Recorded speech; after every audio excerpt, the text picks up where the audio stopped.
My dulce de leche apple pie recipe is an easy and delicious way to make caramel apple pie. This Southern-Argentinian fusion dessert recipe is amazing because of the two layers in the filling. A bottom layer of thick, rich, smooth dulce de leche caramel, and a top layer of softened apples that are sweetened and spiced to perfection. This pie is absolutely unforgettable, so it's the perfect fall dessert. Let's go over the ingredients. You will need a little over 2 cups, probably 2¼ cups of sliced and peeled apples, 550 grams. As you can see, mine are frozen because 2 days ago I peeled them, cored them, and cut the apples into 1/4 inch slices.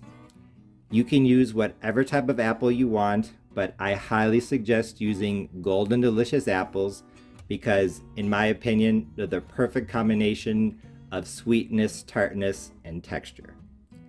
I like to prep my apples ahead of time because if you're learning how to make homemade apple pie, prepping the apples is probably the hardest and most time-consuming part.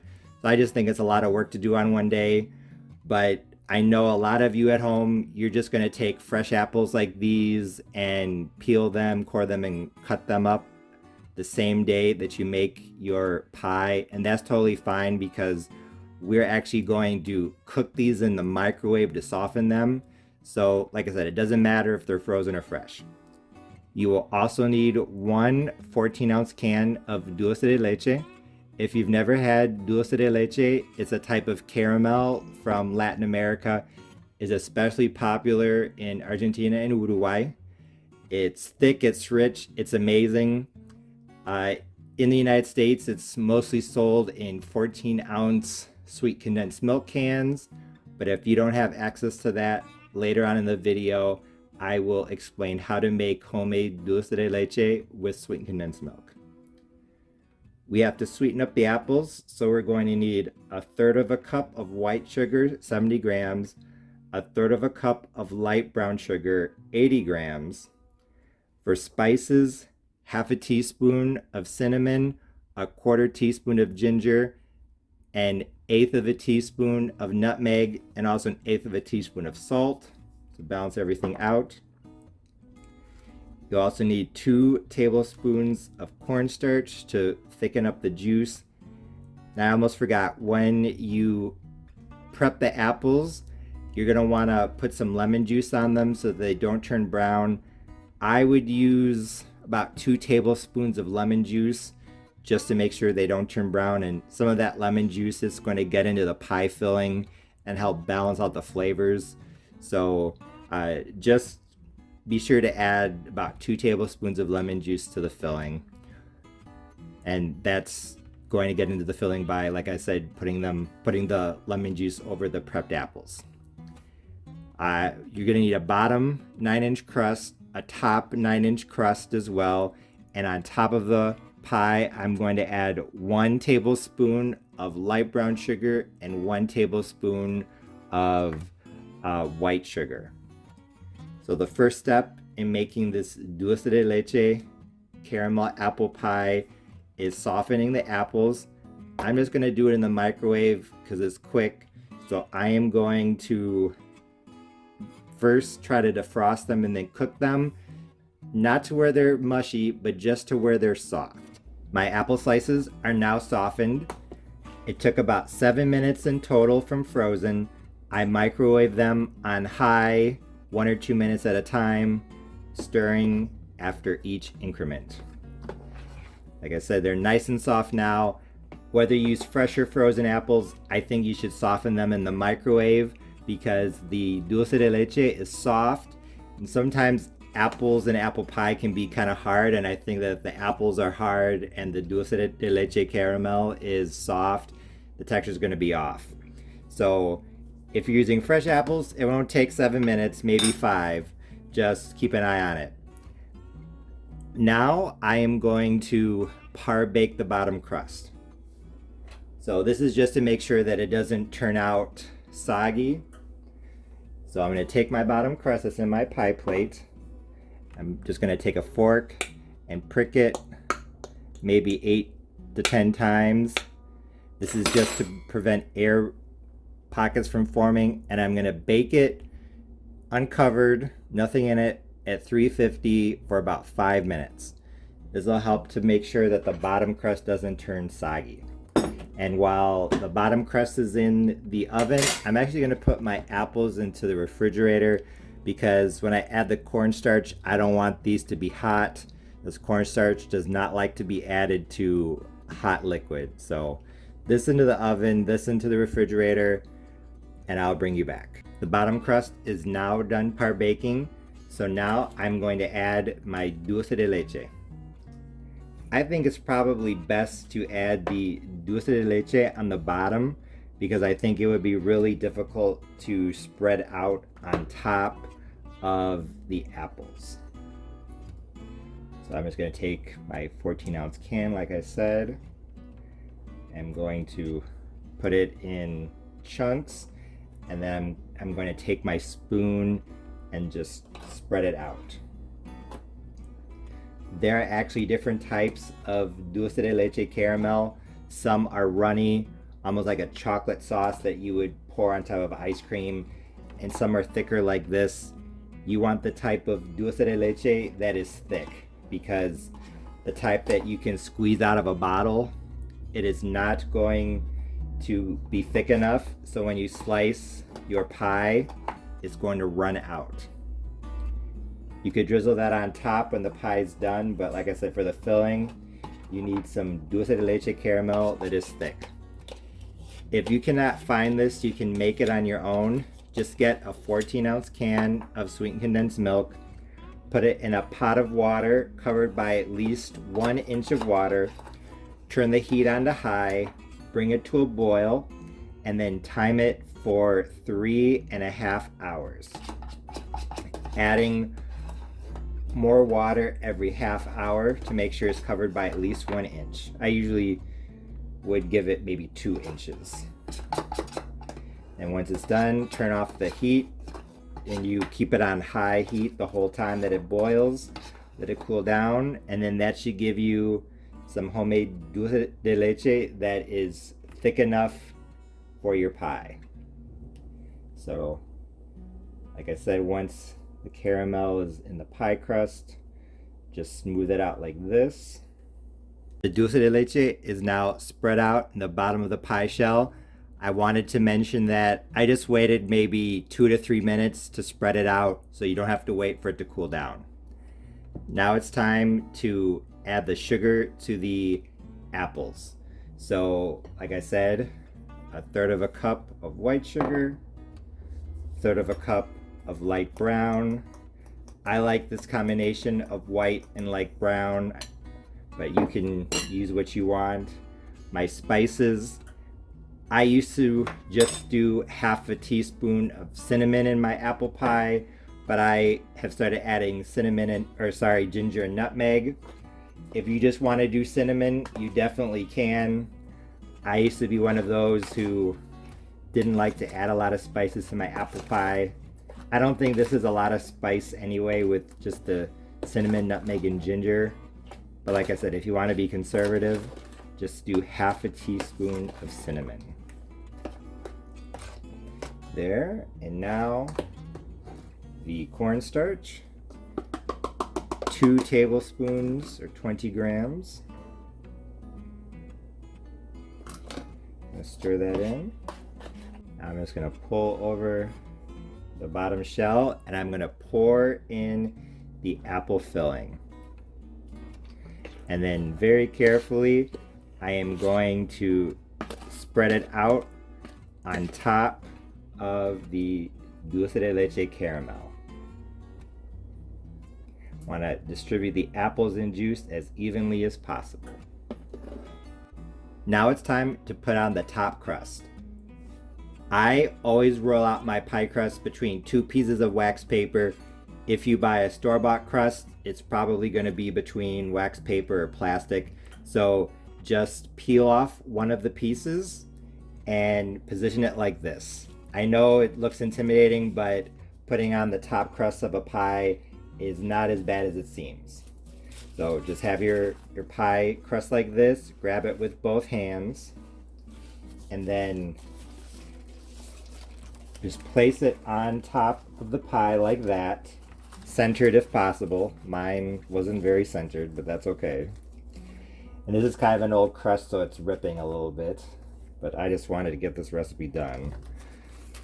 And once it's centered as best as you can get it, just peel off the wax paper, and there you go. Then just take a knife and cut off the excess crust. You don't want to cut it all off. Leave maybe 1/8 to 1/4 of an inch overhang over the edge of the pie. That way when you go back and crimp it, you will have enough hanging over dough. Once you're done cutting off the excess, just go around and crimp the edges. You could get fancy, but what I like to do is I just pinch the top crust on top of the bottom crust.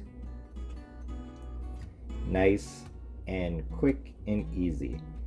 And if you get to a place where you feel like there isn't much crust there and it's hard to crimp, just take some of the crust that you cut off, place it on top like that, here and there, and then just press it down like that. I finished crimping the edges, so now it's time to cut some air vents. As the apples cook, they're going to release steam, and if you don't poke some holes in the top crust to let that steam escape, it's going to form a hollow dome on top. So I found the approximate center, so now I'm just going to use my knife to cut some slits. I know this crust already has some holes in it, so this is kind of already done for us, or for me. Like I said, this is kind of an older crust, but I wanted to use it up. You don't have to cut a ton of slits. I usually do about 8, because then those slits will help guide me as I slice the pie. Now, the finishing touch before this dulce de leche apple pie goes into the oven is putting on the extra tablespoon of white sugar and extra tablespoon of light brown sugar. This just adds a bit of extra sweetness and a crunch that's very nice on top.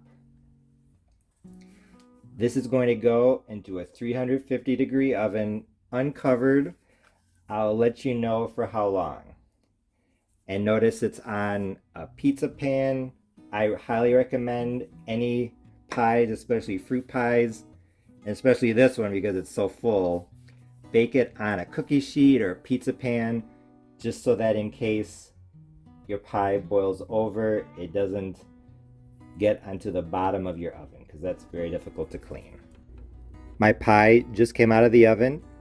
It was in at 350 degrees Fahrenheit, uncovered, for 60 minutes. 1 full hour.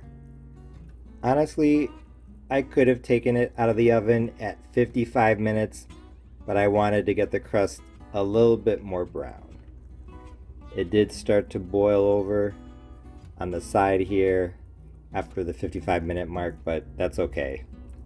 Like I said, bake your apple pie on a pizza pan or a cookie sheet. Just like all of my other pies, this one had a perfectly golden brown crust. I was definitely curious as to how it turned out, so I couldn't wait to dig in. And when I gave it a try, I knew that my dulce de leche apple pie recipe was a big success because it was definitely delicious. But even though it was good, there is a caveat which I'll get to in a minute. First of all, the apples. As I said earlier in the video, sometimes apples in apple pie can be kind of hard, but these apples weren't hard at all. Cooking them in the microwave to make sure that they would be soft was definitely the right thing to do.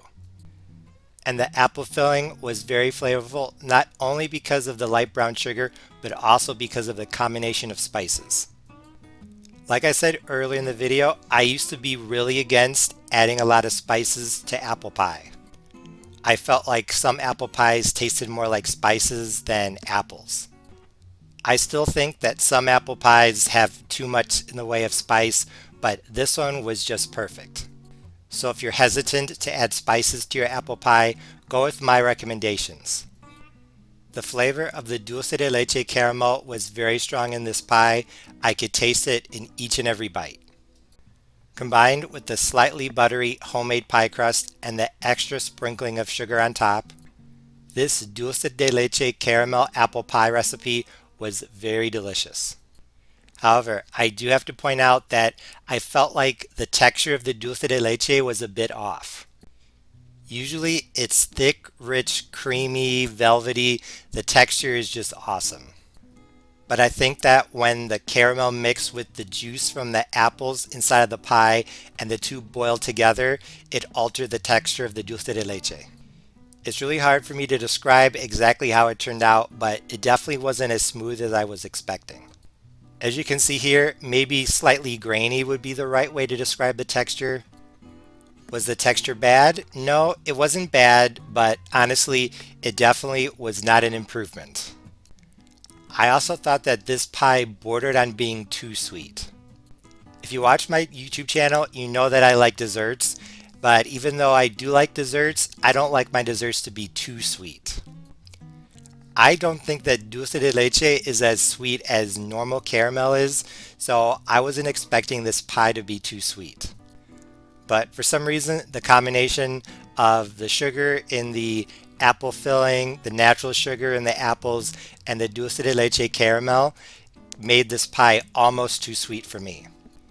And actually, I shared this pie with someone, and she said that even though it was good, it was too sweet for her. Although I don't think that most people would find this pie to be too sweet, I have to admit that some people will definitely say this is getting close to too sweet. The third and final thing that I didn't like about this pie is that the slices didn't hold their shape as nicely as I would have liked. If you watch my videos, you know that usually my pie slices hold their shape pretty well, but for some reason, this pie did not want to cooperate.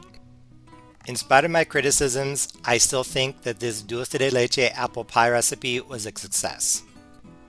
If you want to make caramel apple pie, this is probably one of the easiest ways to do it. And if you want to make specifically dulce de leche apple pie, this is probably the best way to do it. However, like I said, I do have some big concerns about this recipe. My biggest criticism being that the texture of the dulce de leche was a bit off. My honest recommendation is that if you really like dulce de leche or you really want to make a caramel apple pie as easy as possible, go ahead and give this a try. But other than that, I think you're better off just making a normal apple pie and then when you serve it, putting some dulce de leche on the side, kind of like ice cream. This was definitely a fun Southern and Argentinian fusion recipe to experiment with, so let me know if you give this a try. As always, thanks for watching. See you next time.